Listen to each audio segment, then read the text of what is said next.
ce moment où on va pas... Tais-toi! Je veux que tous les quatre, un jour, on soit vraiment ensemble. Fais-moi soulever la terre, c'est la galère, j'ai le cœur en jachère. Fais-moi rêver mon frère, fais-moi danser.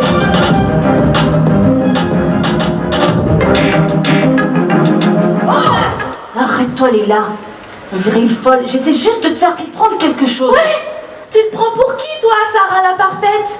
T'es pas ma mère. Tristesse. Tu crois que j'ai pas vu la larme que t'avais au bord des yeux? Ouais. Alors qu'avec un peu de joie de vivre, un peu de bonne volonté, on aurait pu aller de l'avant. On n'était pas obligé de se disputer avec Sarah. Vous voyez, hein? Myriam et Gilali, Myriam, auteur de ce spectacle, Gilali, président de l'association Alif. Déjà, merci pour ce moment, sincèrement. Myriam, en tant qu'auteur, quelles sont les raisons de cette écriture et où est la source d'inspiration? Vous avez été chercher ça où? Les raisons, ça a été une demande de la maison d'arrêt d'Évreux avec laquelle on travaille beaucoup, la compagnie Six Pieds sur Terre. On est une compagnie normande. Donc la demande m'a été faite après les attentats de Charlie Hebdo en 2015. Donc j'ai voulu y répondre. Source d'inspiration, ça a été de vouloir... Témoignages, des... Pardon ? Éventuellement des témoignages, des proches, des...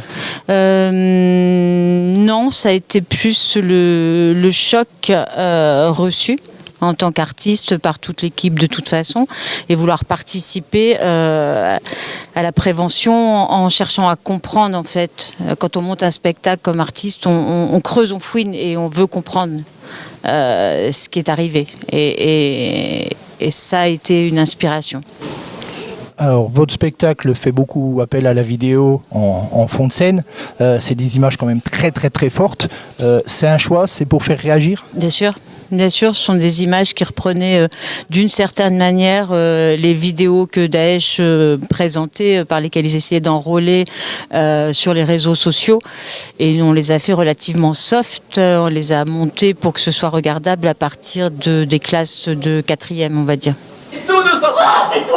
Bon, faut s'organiser. Écoute, Peur, tu t'organises bien, y a pas de souci. Hein. Mais avec toi, on fait plus rien, tout est tellement organisé. Il n'y a plus de place pour l'improvisation.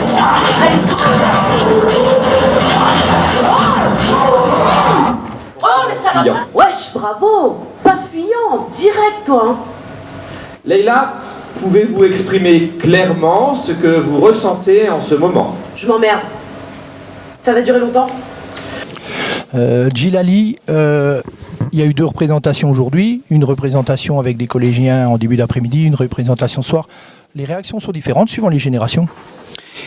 Les réactions, elles sont, pour ce spectacle, elles étaient un peu moins naïves que pour les autres spectacles. On a senti que les élèves ont vraiment accroché parce qu'il y a une mise en scène assez dynamique avec de la musique actuelle, donc le rap, où beaucoup, je crois, peuvent se référer à cette musique.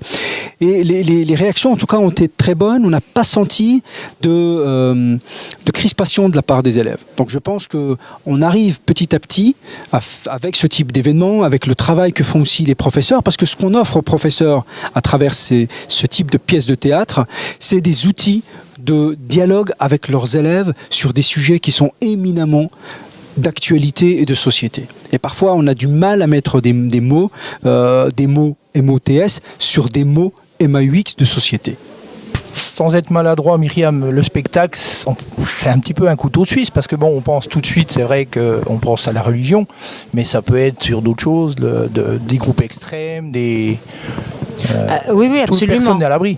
Bien sûr.